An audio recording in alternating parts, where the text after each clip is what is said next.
شیر اور خرگوش۔ ایک گھنے جنگل میں ایک شیر رہا کرتا تھا۔ وہ تمام جنگل کا بادشاہ تھا، لیکن وہ بادشاہ جیسے پیش نہیں آتا تھا۔ ہر دن بے رحمی سے جنگل کے جانوروں کو کھا جایا کرتا تھا۔ شیر کے خوف سے جنگل کے جانور چھپ جایا کرتے تھے اور خود اپنی بھوک و پیاس کو مار کر سخت مشکلات سے دوچار ہونے لگے تھے۔ اس طرح کچھ دن بعد جنگل کے تمام جانور ایک مقام پر جمع ہوئے اور شیر کے شر سے محفوظ رہنے کے لیے سب مل کر رائے مشورہ کرنے لگے۔ سب نے اپنی اپنی بات رکھی اور آخر میں ایک گیدڑ نے کہا، میرا خیال ہے کہ ہم روز شیر کے ہاتھوں مرنے کے بجائے ہم خود ایک ایک بار شیر کے پاس چلے جائیں۔ اس طرح روزانہ شیر کسی ایک کو کھا لے گا اور ہم سب اپنی اپنی باری سے چلے جائیں گے اور بلا خوف و ڈر سکون سے زندگی گزاریں گے۔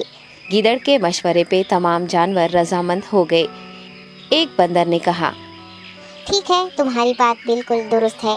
موت کا خوف کرنے کے بجائے اپنی باری آنے تک ہم اطمینان و سکون کی زندگی گزار سکیں گے۔ جانوروں کی بات چیت مکمل ہونے کے بعد خود گیدڑ نے شیر کے پاس جا کر یہ ساری بات بتائی۔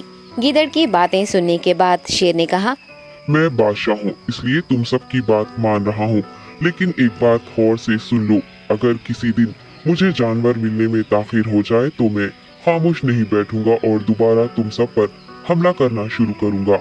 شیر نے بڑے غصے سے یہ سب کہا۔ شیر کی باتیں سن کر گیدڑ نے سر ہلاتے ہوئے حامی بھر دی اور وہاں سے چلا گیا۔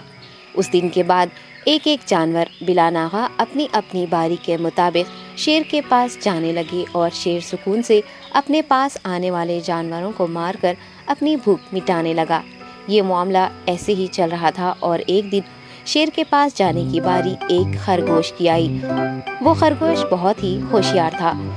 اسے شیر کے پاس جانا منظور نہیں تھا اور اس نے اپنے ساتھی جانوروں کو بے رحمی سے مارنے والے شیر کو سبق سکھانے کی ٹھان لی اور ایک اچھی تدبیر نکال کر آہستہ آہستہ شیر کی گفا کے پاس پہنچ گیا۔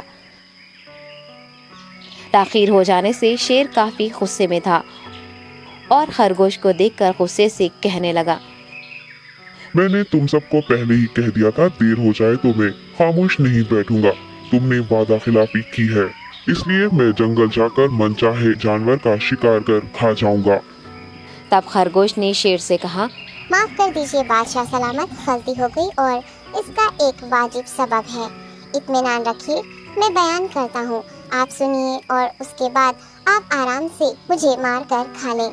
شیر نے پھر غصے سے کہا، وہ کیا بات ہے، جلدی بتاؤ۔ خرگوش نے کہا، بادشاہ سلامت، میں آپ کے پاس آ رہا تھا اور راستے میں مجھے ایک شیر مل گیا اور مجھے مارنے کے لیے آگے بڑھنے لگا۔ میں نے آپ کی بہادری کی بات اس شیر کے سامنے رکھی، لیکن وہ شیر آپ کے بارے میں بہت برا بھلا کہنے لگا۔ یہ سن کر میں نے غصے سے کہا، تم ہمارے جنگل کے نہیں ہو، ہمارے بادشاہ کے بارے میں ایسی باتیں مت کہو۔ یہ سن کر وہ شیر مجھ پر حملہ کرنے کے لیے تیار ہو گیا۔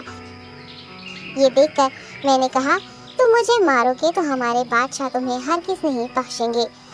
تب اس شیر نے کہا، تمہارا بادشاہ میرا کیا کر لے گا؟ میں نے کئی ہاتھیوں کو اپنے پنجے سے مار گرایا ہے۔ تمہارا بادشاہ ہو یا کوئی اور ہو، میرے ہاتھوں بچ نہیں سکتا اور میرے سامنے کوئی ٹک نہیں سکتا۔ میں اسے ختم کروں گا۔ یہ سب بدتمیزی کرنے لگا۔ میں نے اس شیر سے کہا، تم ہمارے بادشاہ سے آ کر بات کرو۔ تب اس نے فخر سے کہا، میں کیوں آؤں؟ تمہارے بادشاہ میں دم ہے تو اسے ہی یہاں لے کر آؤ۔ یہ کہہ کر مجھے دبانے لگا۔ بادشاہ سلامت، اسی لیے آنے میں تاخیر ہو گئی۔ یہ سنتے ہی شیر غصے سے کہنے لگا، چلو ابھی چلتے ہیں، اسے ختم کر دوں گا۔ یہ سننے کے بعد خرگوش نے شیر کو جنگل کے درمیان موجود ایک کنویں کے پاس لے گیا۔ خرگوش نے کہا، بادشاہ اس کے اندر دیکھیے، وہ وہاں آپ کا بے صبری سے انتظار کر رہا ہے، آپ اسے اچھا سبق سکھائیے۔ شیر غصے سے فوراً کنویں میں جھانکنے لگا اور زور سے دہاڑنے لگا۔ تب دوسری جانب سے بھی دوسرا شیر دہاڑتا ہوا محسوس ہونے